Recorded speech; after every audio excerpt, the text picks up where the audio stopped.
আমি হাঁটতে গেছি। হাঁটতে যাওয়ার পরে আমার মাথায় আসলো যে আমি চলতে থাকি, যাই কোন দিকে যাই বলতে পারি না। এক পর্যায়ে আমি অটো পাইছি, অটোতে উঠছি, মেরের বাজার নামছি।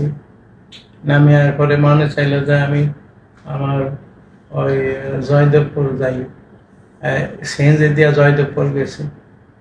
এরপরে আমার মাথায় আসলো যে আমি এখন এই ইয়াতে বাসে উঠি। বাসে উঠা তারপরে কোন জায়গায় জানি শ্যামলী না জানি কোন জায়গায় নামাইছে। এইখান থেকে আমি আরেকটা বাসে উঠে গাবতলী গেছি।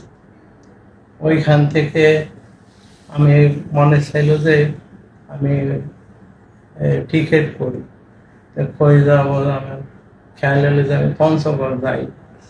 পঞ্চগড় গভীর অনেক রাত্রে পঞ্চগড় নামছি।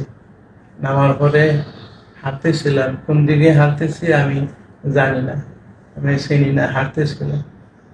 এক পর্যায়ে আমি দেখি যে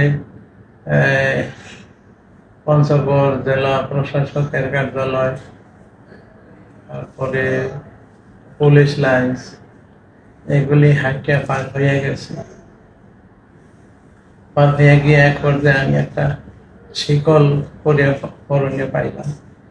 ওইটা নিয়ে এক জায়গায় আমি প্রস্থান করতে বসলাম।